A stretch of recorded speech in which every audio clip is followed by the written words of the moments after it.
muy contento esta noticia, absolutamente merecida, ¿no? Ya lo habrán visto en el prólogo que escribió para este libro.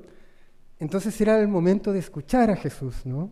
Lo que ha ocurrido con Jesús y este libro es significativo porque se produce esta dinámica muy valiosa entre trabajo editorial y investigación. Jesús, que, como les comento, investiga para la Universidad Complutense, logró con su investigación elaborar un texto lo suficientemente divulgativo y reflexivo como para animar, ¿no?, iniciativas editoriales como la nuestra. Es por ello que nos sentimos siempre con toda la confianza de solicitarle un prólogo, comentarle de este trabajo editorial e incluso compartir ideas. Así que hay algo de él en este libro y se lo agradecemos, ¿no? Se lo agradecemos como lectores y como colegas. Así que bueno, esta es una tarde especial porque vamos a escuchar a Jesús, que ha investigado mucho la obra de Juvencio y también es un gran conocedor de la literatura chilena, así que seguramente va a poner en relación todos estos conocimientos y nos vamos a sentir muy felices de escucharlo.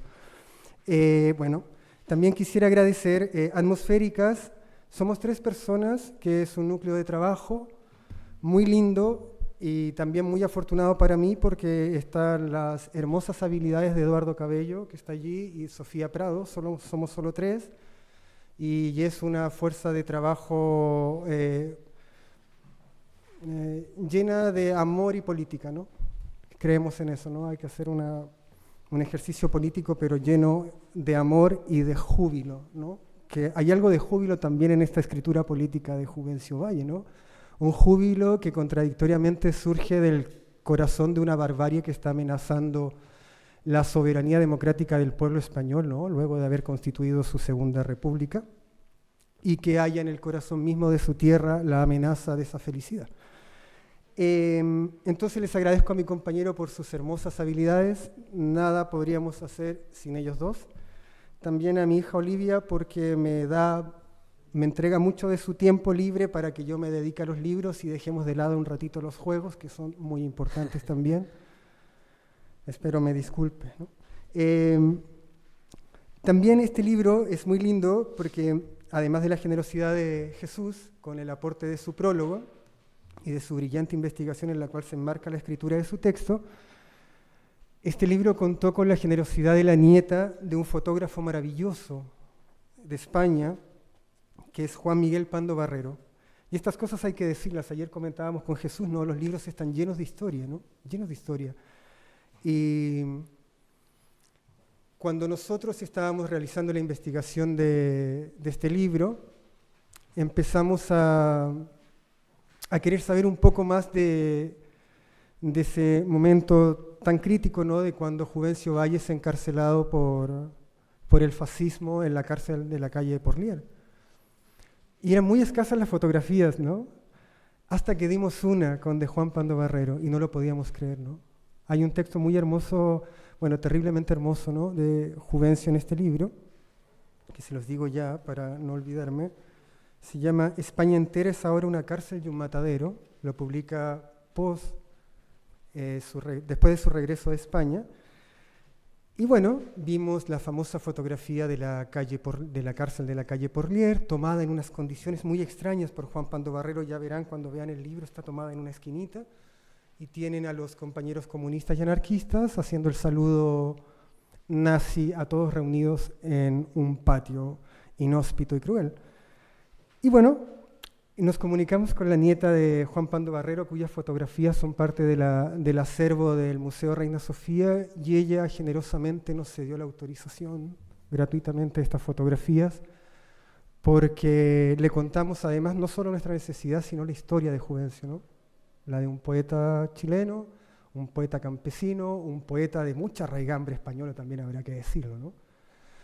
Es un campesino ilustrado en el siglo de oro español, diría yo, sin rivalidad de ambos imaginarios, ¿no?, que llega a España a esto que él llama el asunto pueblo, ¿no? De hecho, el título de este libro, y me introduzco en él rápidamente, es precisamente el enunciado con el cual Juvencio Valle, ante la pregunta de un miliciano editor español de la revista El Mono Azul, le interpela, le dice, ¿usted a qué viene a España? Y Juvencio dice, vengo por el asunto pueblo, ¿no? Es interesante la manera en que él construye ese enunciado, a mí me gusta, ¿no? El pueblo es todavía aquello que hay que explorar. Yo entiendo que Juvencio estaba viendo allí una potencia creadora del pueblo, ¿no? Ese es el asunto, es la potencia creadora del pueblo, potencia creadora que además se alimentaba de ilusión porque es el contexto del Frente Popular en Chile. Entonces está entre dos pueblos, ¿no? Sale de un pueblo que está buscando construir su más justa y fraterna convivencia en su país y va al otro pueblo donde sí lo consiguió y está siendo amenazado. Entonces a veces para defender las verdades propias hay que ir a lugares ajenos, ¿no? A reafirmarlas. Así que es un viaje también lleno de convicción política, diría yo, Jesús. Entonces también agradecer a la familia de Pando Barrero por su generosidad. Bueno, creo que ha sido suficiente, ¿no? Para darle el paso a Jesús y nuevamente muchísimas gracias por todo. Bueno, muchas gracias. ¿Se me escucha? Quizá acerco esto un poco más, ahora sí. Muchas gracias a todas, a todos por estar aquí esta tarde. Muchas gracias por abrirnos la puerta de esta biblioteca. Yo no lo había pensado hasta ayer, hablando con Felipe. La primera vez que yo vine a esta biblioteca fue en el año 2010, era agosto, hace justo 15 años. Y yo entonces estaba empezando un doctorado. Es verdad que ya había estado en Chile, pero apenas había estado en Santiago. E iba a empezar una investigación sobre el impacto de la Guerra Civil Española en la literatura latinoamericana y muy específicamente sobre los escritores latinoamericanos que habían ido a España como corresponsales y desde allí habían mandado crónicas a las revistas y periódicos de América Latina. Además de que me sentía íntimamente convocado, desde luego, por el aspecto político de esa investigación, sentía que iba a ser la ocasión, como así fue, de viajar por América Latina rastreando las hemerotecas, buscando las crónicas de muchos de estos escritores.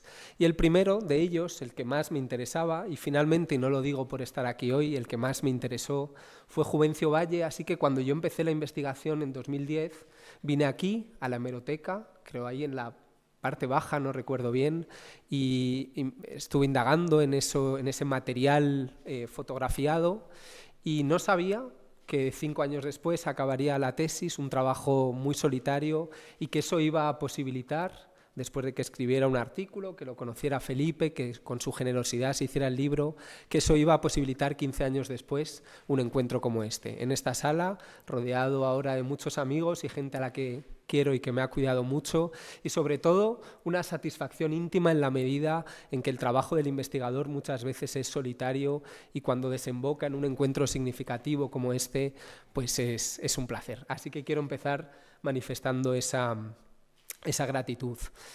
Digamos que esta investigación en torno a Juvencio Valle formaba parte de un proyecto más amplio en el que había más investigadores. Ahí estaba Niall Vince, que es un profesor quizá que algunos aquí conozcan, y yo, como digo, entré a ese lugar y quedé fascinado rápidamente por Juvencio Valle. Me parecía que entre todas las crónicas de la Guerra Civil Española que estaba leyendo en esos años, muchas de ellas se parecían, muchas de ellas eran textos de circunstancias que no iban a durar mucho más, a pesar de que algunos de los autores las publicaron como libro después de haberlas escrito para la prensa, pero yo sentía que en esas crónicas de Juvencio Valle había una voz especial. Incluso si él recorría los hitos que recorrían los mismos escritores latinoamericanos que fueron a España en esos años, también ellos íntimamente convocados por una guerra civil española que no era exactamente tan española, y quizá de eso podamos hablar, cómo en cada uno de los países de América Latina se reprodujo en pequeña escala esa guerra. Las columnas y las páginas de los periódicos se convirtieron en trincheras desde las que los escritores de izquierda y de derecha, admirando a uno u otro bando, reproducían precisamente esas guerras, ¿no? Bueno, en cualquier caso, en la prosa de Juvencio Valle en esos textos había algo muy especial, como decía, porque aunque repetía el mismo recorrido, él era un poeta del sur de Chile y aquí la mayoría conoce la trayectoria y el itinerario de Juvencio Valle, quizás merezca la pena recordar algo, ¿no? Cuando él publica en el año 32 Tratado del Bosque, que es su segundo libro, antes había publicado un libro chiquitito, La flauta del hombre pan, provocó cierto revuelo en la prensa de la época. Algunas críticas que no supieron entender el valor de esa poesía en un primer momento, entre ellas la del temible crítico Alone, ¿no? Pero enseguida fue como habilitado por Pablo Neruda. Y cuenta la leyenda, no sabemos hasta qué punto es verdad, o yo no lo sé, quizá aquí lo sepan algunos mejor que yo, que Neruda había leído ese libro Tratado del Bosque sintiendo que ese imaginario poético del sur, bueno, tenía que venir de alguien conocido, y un día le diría a Juvencio Valle, oye, cuyo nombre no era Juvencio Valle, sino Gilberto Concha Rifo, ¿no? Este Juvencio del Valle es un poeta magnífico, tienes que conocerlo, ¿no? Y Juvencio, Gilberto, le diría, soy yo, ¿no? Eso cuenta la leyenda, no sé si es verdad, pero ahí comienza, desde luego, la carrera poética de Juvencio Valle y se va insertando en los círculos poéticos de Santiago, después de haber venido del sur de Nueva Imperial, se va trabando relaciones con Eduardo Anguita, con Volodya Teitelboim, con algunos poetas que estaban aquí en Santiago y que lo incluyen en esa célebre antología de poesía chilena nueva, ¿no? Uno de esos textos es hermoso como las antologías, o por lo menos relevante, van introduciendo discusiones. Eso ocurre mucho más en América Latina que en España y que en otros lugares, ¿no? La relevancia de las antologías y cómo se van, colocando constelaciones de poetas en torno a ellas, ¿no? A mí me gusta pensar que en esa antología de 1935 estaba Juvencio Valle, si bien no era un poeta tan radicalmente vanguardista como lo eran otros, y no pasa nada por decirlo así. Es curioso porque en esos años también Juvencio Valle va como afilando su compromiso político. Y cuando empieza la Guerra Civil Española, él no tiene ninguna duda de cuál va a ser, por supuesto, su posicionamiento, pero es que además hay otra antología de poesía chilena que se publica un año y medio después de esa antología del año 35. Se publica en enero del 37. Se llama Madre España, Antología de la Solidaridad Chilena. Son 20 poetas, si no recuerdo mal, que describen textos a favor de la República. Y es curioso porque la mayoría de esos poetas habían estado en esa antología de 1935, pero ahora eran poetas radicalmente distintos. Su poética era diferente, era una poética del compromiso, una poética mucho más inmediata y con un claro objetivo político, ¿no? Si bien un año y medio antes estos autores estaban indagando en búsquedas más solipsistas o más vanguardistas, en el 37 ya tienen un compromiso político muy claro, y Juvencio Valle es uno de ellos. Él escribe, por ahí lo tengo, algunos versos muy bonitos para esa antología Madre España. Todavía él está en Chile, aún no ha viajado a España, ¿no? Y bueno, quizás merezca la pena. Esos primeros versos dice: oh España, la del único diamante verdadero, la que tiene una pluma ardorosa en la frente, la que ha ido desenterrando a fuerza de azadones un maravilloso y caro mineral de lámparas. Quiero darte forma de acero, de vapor o de lágrimas, y a dos manos levanto tus techos de salmuera. Piedra por piedra levanto tus grandes resortes, levanto tus ríos abiertos, tus postes con flores y tus paraguas que parecen águilas negras. Ahí hay algo muy significativo, porque si bien es un poema claramente comprometido a favor de España, por supuesto a favor de la España republicana, todo el imaginario poético de Juvencio Valle, que es un imaginario de la naturaleza, un imaginario bucólico, un imaginario desde luego del sur, lo habían bautizado con una etiqueta que a mí no me gustaba mucho, de poeta vegetal, pero sí porque efectivamente hoy sería, bueno, él fue un antecesor de la poesía lárica y hoy sería un antecesor de toda esa poesía ecológica que tan importante es, ¿no? Pero pese a tener, como digo, un compromiso político, en esos versos está el imaginario natural, están los mineros, está la tierra, están las piedras, están los ríos, están las flores, están las águilas. Y eso es algo, quizá hablemos a continuación, que es fascinante en lo que serán las crónicas de guerra, cómo Juvencio Valle es capaz de mantener todo ese imaginario de la naturaleza y desde ahí mirar el mundo, y mirar un mundo tan distante como el de la Guerra Civil Española, manteniendo desde luego esa atención a la tierra, esa atención a lo vivo, ¿no? Esa atención finalmente a esa biodiversidad. Yo no sé, Felipe, si no me enrollo, sí, por favor. A propósito de este gradual escalamiento de lo político en la poesía, en la obra poética, ¿no?, de estos autores que tú mencionas, es importante porque el 37, que es el año de la antología que tú comentas, está también la fundación de la Alianza de Intelectuales de Chile. Eso es muy importante, la fundación de la Alianza de Intelectuales de Chile, de la cual participaba Juvencio, y un año antes, tú me corregirás, ¿no?, está la muerte de Federico García Lorca. Eso es muy, muy interesante, ¿no?, en la repercusión cultural que tuvo esa muerte, porque con García Lorca yo creo que despierta esta idea de que el trabajador cultural también puede ser objeto de la barbarie.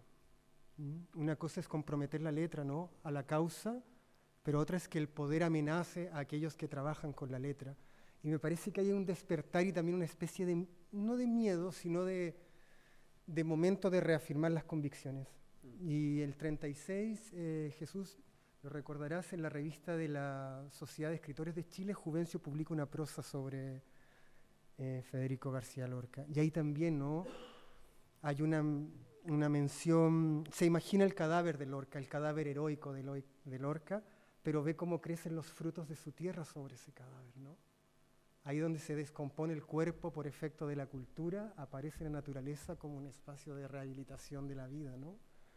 Y entonces yo creo que eso también pudo haber, no sé, transformado la relación del trabajador cultural, y me refiero a eso, al intelectual, ¿no?, como una fuerza progresista en el desarrollo de la sociedad, y dar el paso o dar este salto a la acción. No sé si es dar un salto a la acción, pero concretar con actos, como diría Gabriel Celaya, ¿no?, lo que son gritos en el cielo, concretarlos con actos. Así que creo que eso... Actos, ¿no? Yo creo que es imposible excederse en la importancia que tuvo García Lorca y su muerte en particular en toda la historia de la intelectualidad latinoamericana. Lorca en sus... ¿Esto se escucha o siento todo el... En sus viajes a Latinoamérica, Lorca en el 30, ¿no?, estuvo en Cuba, y en el 33-34 Argentina y Uruguay, y en ambos lugares había cautivado, había enamorado a todo el mundo, algunos literalmente, pero todos desde luego cayeron prendados de un nuevo tipo de intelectual que era distinto a la imagen que se tenía del intelectual español en buena parte, ¿no? Por ejemplo, de un Pío Baroja, que había dicho que a Rubén Darío se le veía la pluma de indio, ¿no?, con ese racismo, y sin embargo llega un Federico García Lorca en esos tres países, un tipo que quiere leer a los latinoamericanos, divertido y un poeta magnífico, y que los mira de igual a igual.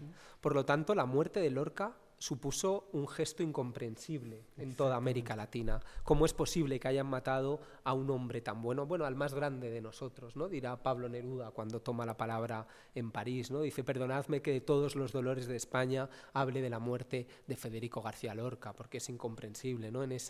Esa muerte también da un viraje a la poesía de Pablo Neruda. Federico, ¿te acuerdas? Debajo de la tierra, ¿no?, dirá en su poema Explico algunas cosas, pero en toda América Latina, y eso lo hicimos en nuestro equipo de investigación que mencionaba al principio, dirigido por Niall Vince, recorriendo Ecuador, Cuba, Uruguay, Chile, México, en fin, toda América Latina, o prácticamente en todas hay miles de poemas, de elegías a Federico García Lorca, por supuesto desde, digamos, los sectores más afines al bando republicano, pero incluso no solo, ¿no? Hay algo casi, no diré transversal, pero que incluso excede, porque resulta incomprensible la muerte, desde luego, de Lorca. Y para Juvencio, tú lo has dicho una vez más con esa imagen bellísima, ¿no?, frente a la muerte de Lorca, ese fruto que crece, una vez más la mirada en lo natural, ¿no?, que vincula lo político y la cultura con la naturaleza. Eso es muy interesante, eso es muy contemporáneo, ¿no?, este corpus de Asunto Pueblo, y tal cual tú lo has leído, ¿no?, esta relación entre la raíz vegetal de su obra poética y la persistencia en la memoria de España, ¿no?, porque este libro, además de reunir las 6 crónicas que publica en la revista Ercilla, incluye textos escritos por Juvencio a su regreso de España. Y fue solicitado por la prensa chilena, por ejemplo, en el periódico que hubo a comienzos de los años 40, estaban muy curiosos, ¿no?, de del poeta que fue encarcelado, ¿no?, por Franco, ante lo cual cabe decir que Juvencio fue muy cuidadoso en no subordinar la experiencia española a esa situación, ¿no? Eso fue muy interesante, muy generoso también, ¿no? Y, perdón, que se me olvida, ¿no? Sí, se me olvida. Entonces, acá también podemos ver en este libro lo que hablábamos con Jesús, ¿no?, que España se vuelve una persistencia, ¿no? Es decir, no olvidar, ¿no? No olvidar, diría yo, que la tragedia regresa, ¿no? Y regresa igualita a veces, ¿no? Ya sabemos luego, ¿no? Juvencio vive el drama español y luego vive el drama de Chile, ¿no? Otro gran drama. Y bien, me perdí un poquito. Perdón, sí. Diciendo, efectivamente, vuelvo a Pablo Neruda por un segundo, ¿no? Pero en ese poema explico algunas cosas conocido de mucha gente, supongo. Neruda termina hablando de esos generales traidores, mirad mi casa muerta, mirad España rota, ¿no? Y ese poema dedicado a la destrucción de ese Edén que había en España antes de la Guerra Civil, de algún modo, en el año 73 otros generales traidores son los que acaban con eso, ¿no? Y efectivamente Juvencio Valle vive también algo parecido. Él al final de la Guerra Civil intentó o se refugió en la Embajada de Chile, y ahí hay un episodio muy significativo porque durante toda la Guerra Civil en el Madrid republicano, la Embajada de Chile fue uno de los epicentros de la discusión. El embajador, que era Núñez Morgado, salió huyendo al poco tiempo y ahí se quedó al frente el que era, no recuerdo ahora si agregado cultural o consejero económico, creo más bien, Carlos Morla Lynch, que era un hombre que había llegado a España y un día había visto un libro de un poeta español, romancero gitano, lo leyó, quedó fascinado con el libro de Lorca y dijo, yo quiero conocer a este hombre. Y de hecho conoció a ese hombre, se hicieron íntimos amigos, se conocieron profundamente, y Poeta en Nueva York fue dedicado, de hecho, a Morla Lynch, ¿no? Pues Morla Lynch tuvo que capitanear la guerra al frente de la embajada, donde parece que se acogieron hasta 2.000 refugiados. Además, toda la prensa hay una polémica porque el derecho de asilo tiene una tradición en América Latina que no es conocida en España. Entonces fue incómodo. En España no se veía bien, que se consideraba que era un nido de fascistas los que tenían un momento dado, ¿no? Pero bueno, todo va evolucionando y al final de la guerra Juvencio pide refugio ahí. Carlos Morla Lynch, de hecho, habla de él en sus diarios, en un libro, en los informes diplomáticos, pero también en sus diarios. Por ahí, no sé si ahora lo encontraré, pero tengo las notas que cuenta. Pues justo han aparecido ahí. Dice en su diario personal, el 9 de enero del 39, visita, llamado por mí, de Juvencio Valle, poeta chileno, muy rojo, muy desconfiado y corresponsal especial de La Opinión de Santiago. Aparece un muchacho joven, ni simpático ni antipático, pero que siento lejano y desconfiado. Pero lo trato cariñosamente y lo tuteo. Hablamos de los poetas amigos, que él también conoce. Vicente Alexandre, Neruda, Cernuda, etc. Y se va acercando. Me enviará sus poemas. Lo dejo hasta la puerta y me dice que agradece la afectuosa cordialidad con que lo he recibido. Venía receloso porque los funcionarios diplomáticos son siempre tan tercos, ¿no? Y al final de la guerra, bueno, ahí habría muchas cosas que decir. La amistad con Miguel Hernández, por ejemplo, ¿no? Hay un vínculo evidente en ese poeta campesino que es Miguel Hernández. Parece que hicieron el poco tiempo que se conocieron muy buenas migas, ¿no? Y fueron juntos a ver a Carlos Morla Lynch, ¿no? Incluso hay un libro que conservaba el poeta Jorge Tellier dedicado por Miguel Hernández a Juvencio Valle, un ejemplar de Viento del Pueblo, ¿no? Y le escribió Miguel Hernández: Juvencio, aquí tienes este libro escrito con el entusiasmo, la pasión y la precipitación que el clima dramático en que España empuja sus cuerpos me han exigido fatalmente. Nuestra labor está tremendamente arraigada a cuanto sucede en relación con nosotros sobre la tierra, y ya veremos cómo lo hacemos con más proeza. Salud por Delia, por Pablo, salud y abrazos, Miguel. Madrid, 4 de septiembre del 38. Ya sabemos que el final de la guerra sería catastrófico para Miguel Hernández, también lo fue para Juvencio Valle, no tanto, porque conservó la vida, pero estuvo 3 meses y medio, como decía Felipe, en esa cárcel que dejó una honda herida en Juvencio Valle, una herida que le acompañaría al volver, incluso décadas después hay alguna entrevista en la que dice: fui a España, estuve, fue un horror aquello, en algún momento me arrepentí de haber ido. Pero como también decía Felipe, España le acompaña durante mucho tiempo, también ese vínculo con la literatura española. Incluso él, a diferencia de otros autores que fueron corresponsales de la guerra y que hicieron libros con los textos de circunstancias escritos entonces, para Juvencio eso no fue una opción, él nunca recogió esas crónicas, pero en el año 41 escribió un libro, Nimbo de Piedra, donde hay un poema dedicado a España. Y en estos días que yo he vuelto a esta biblioteca y he releído a Juvencio Valle, no buscando las huellas de la guerra, que ya lo hice hace tiempo, sino buscando otro tipo de cosas que tienen que ver con las aves y con la naturaleza, he releído sus poemas y he encontrado que en un libro del año 51, El hijo del guardabosque, tiene otro poema dedicado a España, titulado Laurel, quizá, ahora no lo tengo a mano, quizá luego pueda buscarlo, un libro bellísimo, un poema bellísimo del año 51 en que sigue hablando de España. Es decir, que España, esa persistencia en la memoria de la que hablabas, Felipe. Sí, pues es impresionante la lección, ¿no?, de España en Juvencio. Además, España le ofrece a Juvencio mucho de desolación y mucho de asombro. Creo que es la primera crónica, que es en la que se narra la llegada del ingreso a través de Francia, ¿no?, a España de Juvencio. Y en la primera noche Juvencio observa un bombardeo aéreo y siente el ruido estruendoso de las bombas y ve cómo se ilumina por primera vez la noche, ¿no?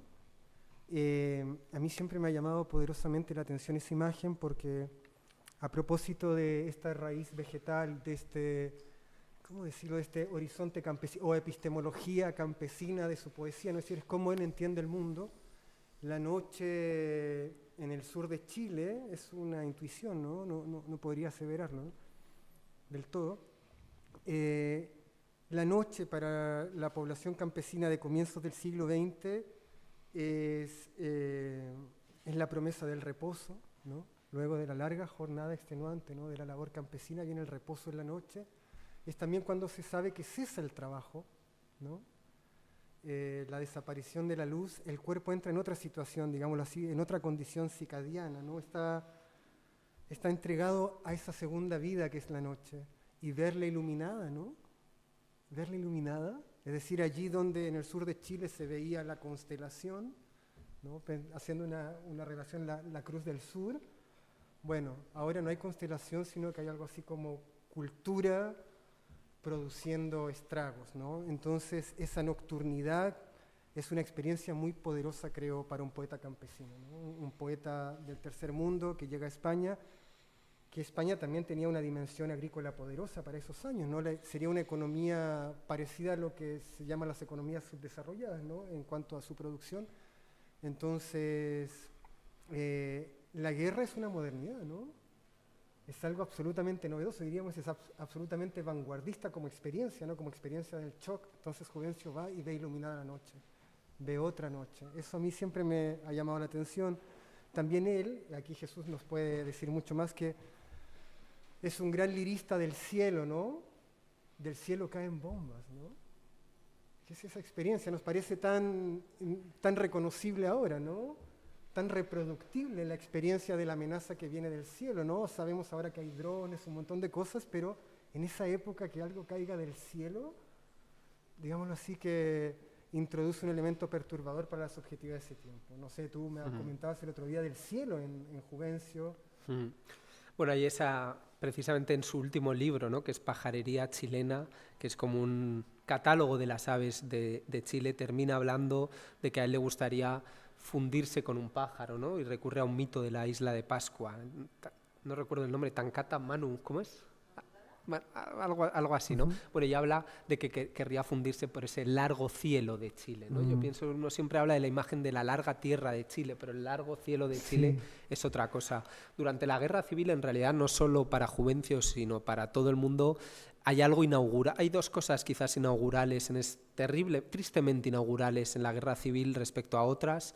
Una es el hecho, a guerras anteriores, es el hecho de que se bombardean ciudades abiertas, ¿no? La guerra ya no ocurre en un campo, ¿no?, de batalla entre soldados en las afueras, sino que los soldados de Franco bombardean la ciudad de Madrid y mueren niños, ¿no? Esos niños cuya sangre corre por las calles, decía Neruda, y esos niños que eran fotografiados, muertos, con un número a la busca de ser identificados, y que provocaban el impacto tremendo en todas partes, ¿no?, en el mundo entero, y que eran, claro, lógicamente utilizados de forma hábil por la propaganda prorrepublicana.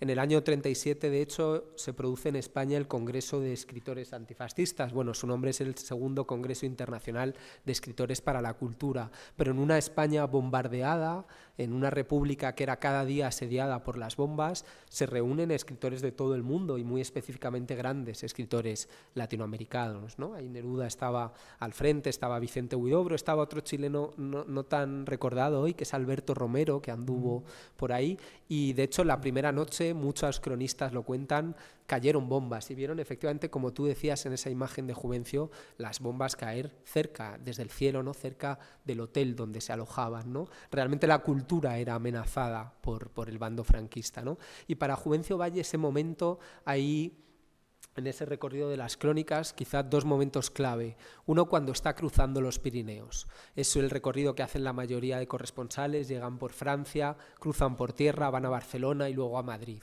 Pero ese momento del paso de la frontera es un momento clave, ¿no? Es un rito de paso y todos los escritores dejan una huella en ese instante, ¿no? La de Juvencio Valle es muy coherente con su propia poética, porque él se detiene en esa localidad de los Pirineos, en Puigcerdà, y se queda mirando el paisaje de España. Dice: la Tour de Cagol es mi última estación francesa y Puigcerdà mi primera tierra de España.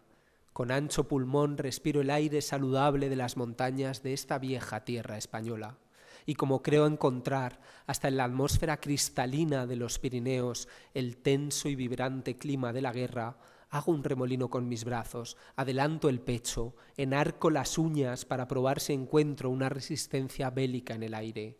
Estoy en plena cordillera y la nieve se extiende en pequeñas manchas redondas a la orilla de las rocas. Frente a mi vista está la vieja tierra de mis antepasados convertida en un volcán espantoso.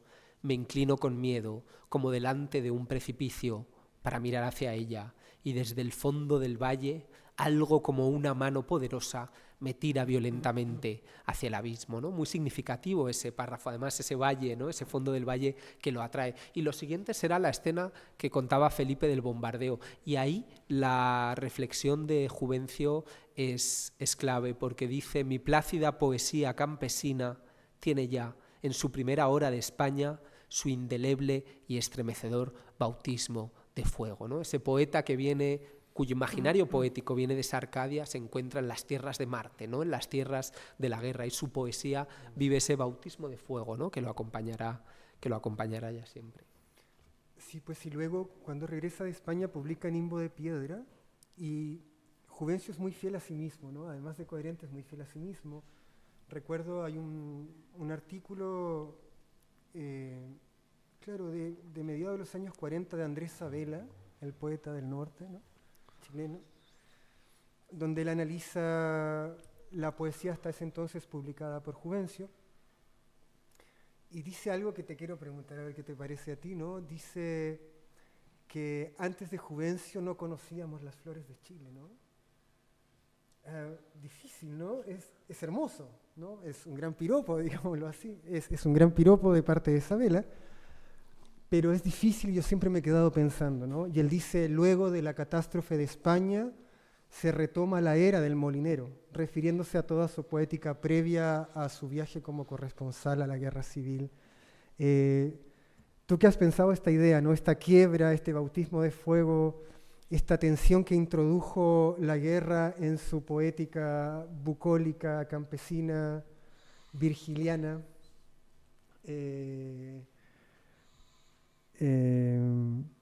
¿Qué piensas tú, ¿no?, de Yo pienso que en muchos otros escritores de ese tiempo, de la guerra civil, cuando escriben sobre la guerra, el cambio es muchas veces más radical entre la poesía que producen y que trabajan y los textos más abiertamente políticos que producen. Tal y como yo lo leo, en los textos de Juvencio Valle se mantiene esa poética, incluso a la hora de hablar de la guerra, ¿no? Hay un poema, él llega a España en enero del 38 viaja hacia España y al poco de llegar le hacen una entrevista que se publica en El Mono Azul, ¿no? Ahí de hecho habla de que él ha llegado a España buscando el asunto pueblo, ¿no? Que también con ojo de editor Felipe encontró para título del libro, ¿no? Y junto a esa entrevista en la que dice muchas cosas interesantes, como que en un país que está ardiendo en medio de una espantosa hoguera no se puede hacer literatura. Yo no he venido como poeta en este tiempo, ¿no? Vengo realmente con una tarea y con una misión. Y junto a esa entrevista se publica un poema que se llama Piedras, de Madrid. Incluso, no sé si lo sé, por aquí lo tengo, no sé exactamente ahora dónde, pero en ese... creo que lo tengo por aquí. En ese poema titulado Piedras de España, es muy significativo porque es un poema abiertamente político, abiertamente comprometido y que sin embargo sigue con todo ese imaginario. Es decir, en lo que se fija de España es en las piedras destruidas. Igual que en una de sus crónicas, que para mí es uno de los fragmentos más bellos, es cuando él visita las trincheras que hay en Madrid, en la ciudad universitaria. Y eso es un espectáculo alucinante para todos los escritores que van, que se quedan impresionados de la organización militar que hay bajo tierra, del hecho de que haya toda una infraestructura, de los hombres viviendo de forma subterránea, pero lo que se fija Juvencio Valle es en las raíces de la tierra que se ven en ese interior, ¿no? Para mí eso es uno de los fragmentos más bellos, ¿no? Creo que por aquí tengo cuando dice, a ver si lo encuentro en un segundo. Bueno, ahora mismo no. Por ahí estará en el libro, ¿no? Quizá podemos buscarlo luego. Pero es significativa esa descripción de las trincheras desde ese punto de vista. Así que yo creo que Juvencio Valle no rompe nunca con ese imaginario vegetal, por llamarlo así, o con ese imaginario natural, con esa idea. Si pensamos en la biodiversidad que hay en su poesía, es un poeta poco antropocéntrico comparado con muchos poetas de su tiempo, ¿no? Que desde su subjetividad apenas ven al ser humano. Juvencio Valle está viendo, incluso en la guerra, en los textos de la guerra, yo creo que eso está ahí presente, ¿no? Por supuesto de otra manera, pero está ahí. Sí, yo creo que la guerra quedó como una gran tensión dentro de su poesía, ¿no? Y... Perdón, sí, claro. te puedo interrumpir, he Sí, encontrado ese fragmento. Son unas líneas y son hermosas, ¿no? Porque sin duda, además, esta es la crónica de un poeta, no es un periodista ni un enviado especial, ¿no? Es un poeta que en mitad de la guerra es capaz de escribir lo siguiente, debajo de esas trincheras, en la ciudad universitaria. Estoy en el oscuro corazón de la tierra, y aquí no solo veo producirse la muerte, veo también, con ojos maravillados, el imperceptible comienzo de la vida. Las raíces ciegas se alargan en la sombra y la gota cristalina se enlaza a los anillos temblorosos de la planta. Ahora me explico claramente de qué manera tan simple los árboles viejos echan brotes nuevos. Sé por qué las flores se iluminan con los más vivos atributos del iris. Es que estoy viendo moverse las manos de la tierra. Veo sus uñas incesantes, su áspera boca nocturna. Aquí abajo se generan las grandes arquitecturas de la tierra. Mi sangre de campesino lo sabe y se precipita victoriosa como la savia en los troncos, ¿no? Es una imagen que de todos los que visitan las trincheras solo él pudo componer, ¿no? Una belleza, ¿no? Es hermoso es muy interesante, ¿no? Para poder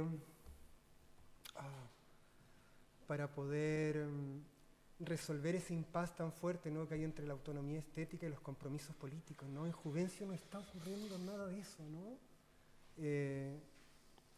¿Cómo hablar desde ese horizonte de su poesía y establecer a la vez un compromiso? Yo también quisiera leer lo que yo creo que es su declaración de principios cuando llega a España, que creo que explica muy bien por qué va allí. y es esta entrevista publicada en el Mono Azul que comentaba recién Jesús. Me permito leerla muy rápido. Le preguntan, ¿qué buscan en España los escritores del mundo cuando la visitan? Interesante, ¿no? Ahí hay una pequeña sospecha en el entrevistador, ¿no? De una especie de exotismo, me imagino, no sé. Los escritores del mundo, responde Juvencio, solamente puedo hablar en mi nombre. Yo he venido, por ejemplo, buscando el asunto pueblo. He querido respirar su atmósfera, sangrar o crecer en ella, y no para satisfacer un apetito literario, sino por adhesión y amor a una causa social.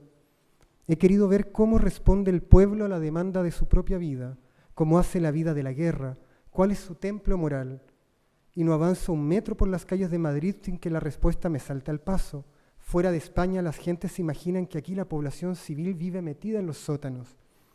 Ven a las mujeres llorando detrás de las puertas, a los niños mudos y atemorizados junto a las faldas de sus madres. Ha sido para mí una satisfacción muy grande constatar que es todo lo contrario. Mientras los obuses llueven sobre la ciudad, haciendo su carnicería diaria de ancianos, mujeres y niños, los hombres están en los frentes, este pueblo ametrallado responde serenamente con el desprecio y el asco a sus asesinos.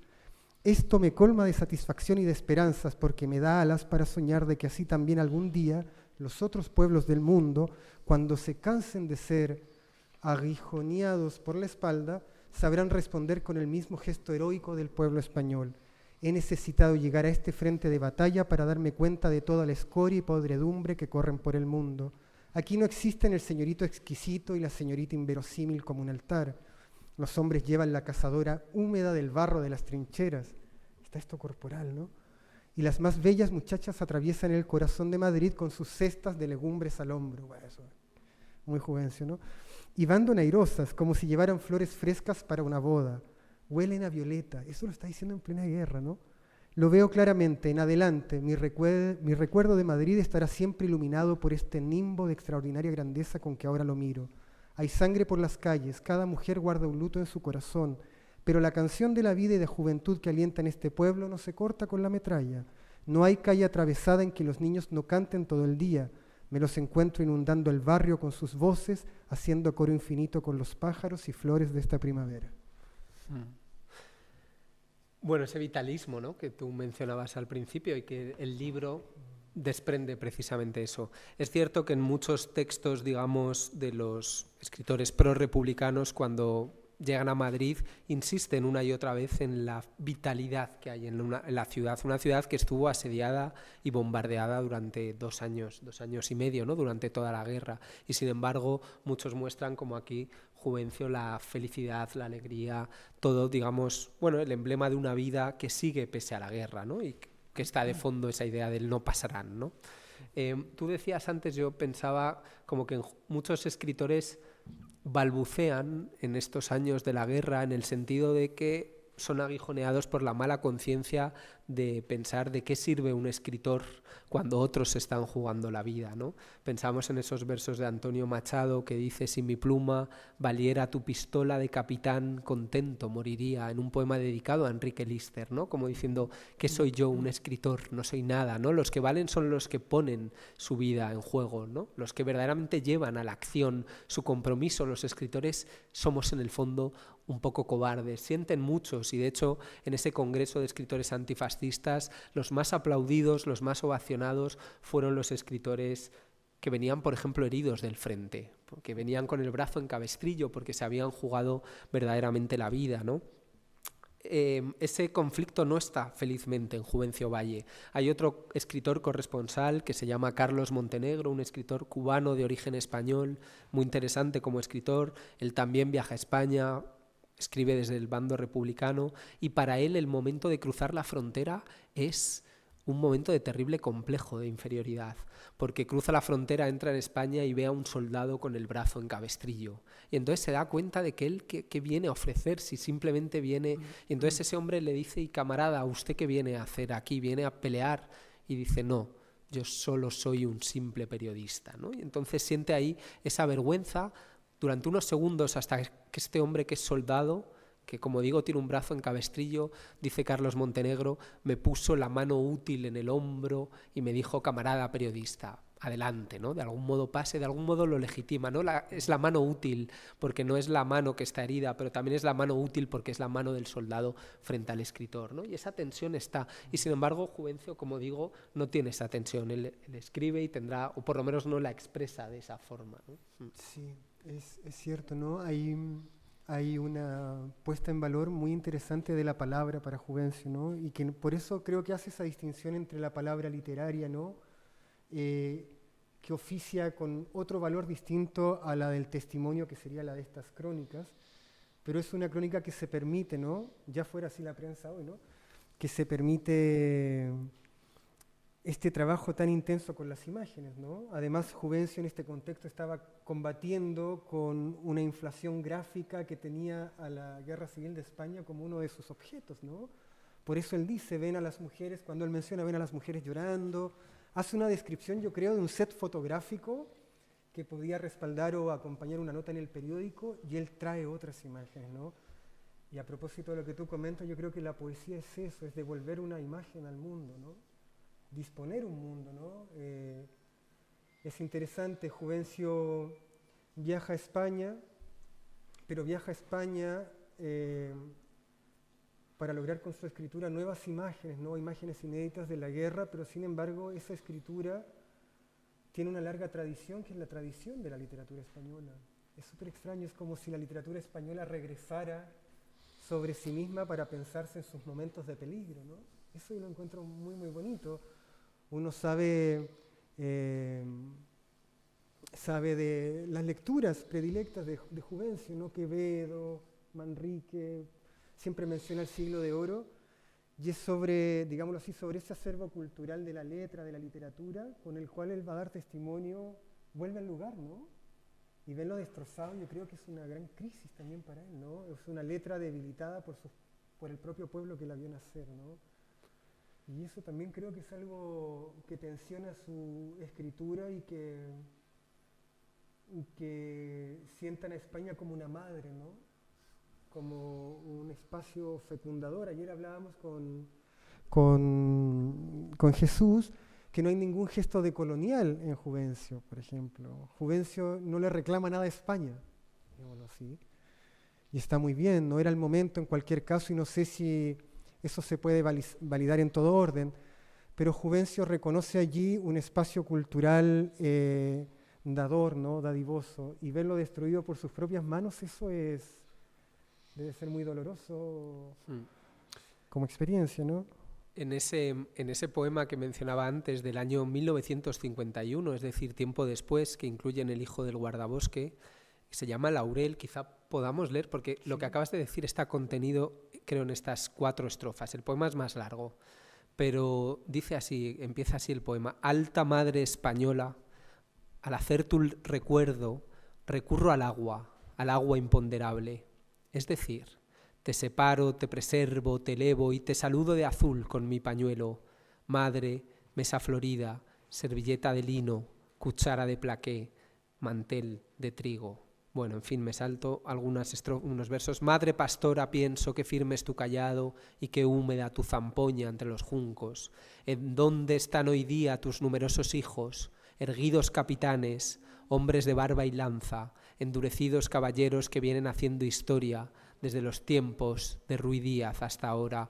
Tú, Miguel de Cervantes, manco, escritor, soldado, Francisco de Quevedo y Villegas, poeta, señor de la villa de Juan Abad que fuiste preso tantas veces por amor y por deudas, ¿en dónde están hoy día tus numerosos hijos, semidioses forjados al pie de la batalla? Francisco, Diego, Pedro, José, Tomás, Santiago, solo de enumerarlos florece nuestra lengua. Federico García Lorca, legítima bandera, Miguel Hernández, pastor y su ganado. Oh madre desgarrada, te conocí en tu puesto, bien nimbada de pólvora y de flores. En fin, como todo lo que has dicho está ahí, ese diálogo con la tradición española, con esos escritores, por supuesto, del Siglo de Oro. Pero además, frente a esos héroes de la tradición, los héroes anónimos de los Diego, los Pedro, los José, los Tomás, sí, que combatieron, ¿no? Que también son héroes de España. Sí, y quizás para terminar, porque bueno, podríamos seguir mucho rato, ya las jornadas de trabajo tienen que terminar también, ¿no? Hay que volver a casa siempre. A propósito de eso, quizás podría, a propósito de este pueblo heroico español, ¿no? Que es el de las letras, pero también el del mundo obrero, ¿no? No hay que olvidarlo, es el del mundo obrero. Ay Dios. 77, espérenme un poquito. Acá está. Él lo dice, ¿no? Habla de sus compañeros en el presidio. Si me permiten, podríamos cerrar, quizás no es la imagen más alentadora, pero es legítima de lo que ha hecho Juvencio, ¿no? Él aquí describe su paso por la cárcel de Porlier y termina diciendo esto, dice: 2000 gracias a mis atracadores por haberme llevado a convivir con tales héroes, que son los obreros que él conoce en la cárcel de Porlier. Hacedme hueco a vuestro lado, amable pueblo de Chile, un laurel traigo en mi haber, codo a codo he vivido con los últimos sostenedores de la gloriosa España, y las miasmas que nos servían de cama era para mí como lecho de flores, y los berridos blasfemos de los sayones como medallas y condecoraciones al pecho, y los piojos inmundos como mariposas de luz. Sobre este trono sin mancha, en este altar purísimo, me he dado a mí mismo juramento solemne de no olvidar nunca el dolor infinito en que viven mis hermanos de España. Aquí, bajo este cielo de Chile, he vivido con los ojos doblados hacia el olvido, olvidado de los zumos amargos de la tierra, olvidado de mí mismo. Aquí vuelvo ahora a vivir con los ojos clavados en la tierra dura, en la tierra áspera, en la tierra de sangre y de las lágrimas, donde tanto se sufre y tanto se ama. Yo lo dejo. Lo cerramos ahí. Muchas gracias.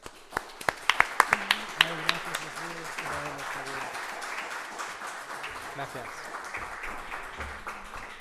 Una nota muy importante es que están nuestros compañeros del Fondo de Cultura Económica con el libro atrasito si quieren comprarlo, ¿ah? Que está muy lindo además el libro y pueden ver las fotografías. Yo encuentro precioso el libro, no sé por qué. No debería decirlo, pero a mí me gusta mucho. Ha quedado muy bien. Muchas gracias. Muchas gracias. Gracias.